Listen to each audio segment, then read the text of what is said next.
My apologies for my immodesty. Let's get started with our next performer, Vic.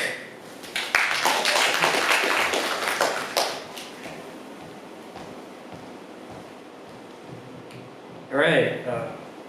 Hey guys. Do y'all believe in God? Thanks for not believing in me. Davy Crockett once said to a bunch of congressmen, "You may all go to hell and I'll go to Texas." I think the congressman had the last laugh. Just kidding, they all went to California. And I think the thing about California is a lot like college. Everybody from outside wants to go there, but everybody in wants to get out.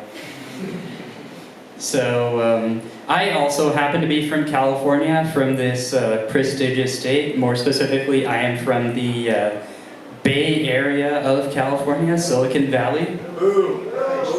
I know, right? But yeah, I'm from Silicon Valley, where everyone's into AI, machines, creating the next Mark Zuckerberg, you know? So, and because I'm from California, I am also a vegetarian. And being a vegetarian is kind of strange. Recently, I was at the store, and I think I just realized that I am a vegetarian not because I really, really like animals. I'm a vegetarian because I really, really, really hate plants. Yeah, I hate them. And so I was at the store, and I recently bought a vegan sausage, and that got me thinking: why is like the convention to name things for vegans or like vegetarians? Why is meat the default? So can you imagine like going up to a store and just going up to the cashier and being like, "Hey, I want one nice juicy meat sausage." Wouldn't that be neat? And burgers too, you know? I don't get why they call vegetarian burgers impossible burgers. Like, it's not impossible, it's possible. I just had one. And, but the real reason I'm vegetarian, speaking of burgers, speaking of beef actually, I'm Hindu.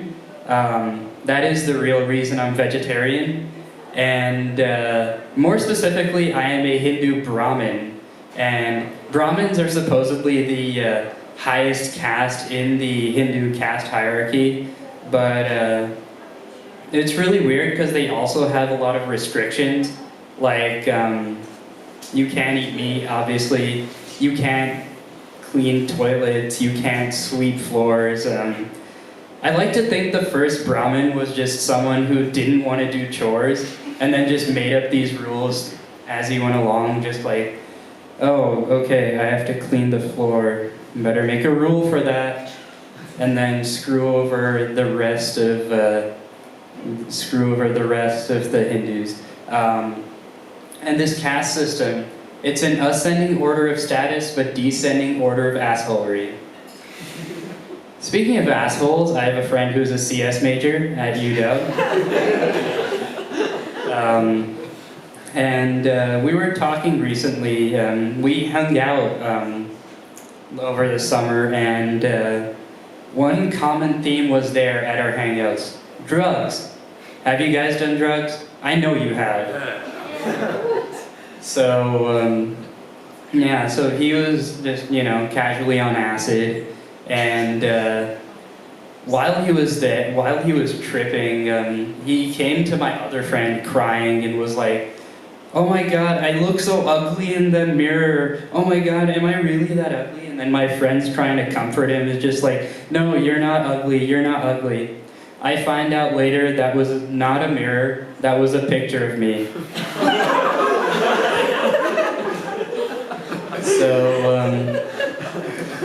So anyways, as we're babysitting this fountain of enlightenment, we go outside because that's the smart thing to do.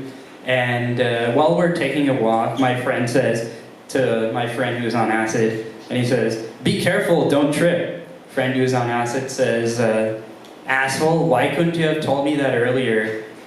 And then some other statements from this fountain of wisdom include, bro, why do they ban drunk driving?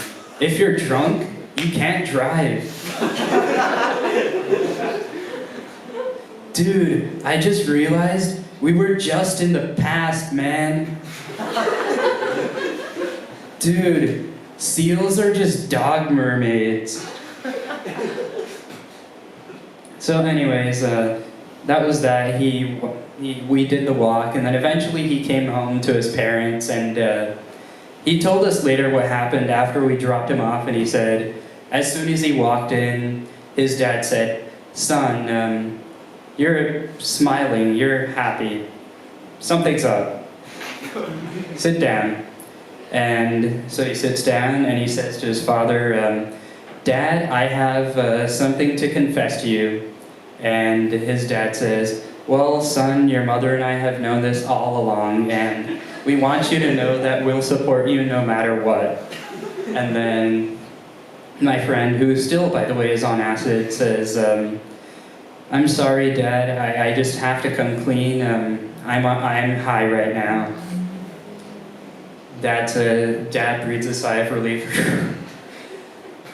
Your mother and I thought you were going to say you were depressed. So after that, he told us what happened, and he said, eventually, as he was peaking on this trip, he said, dude, I was masturbating, and it felt like a religious experience, you know? I saw this light, and then first I saw Vishnu, and then after that I saw Jesus. It was like a second coming. And that, ladies and gentlemen, is why I don't do drugs. Thank you.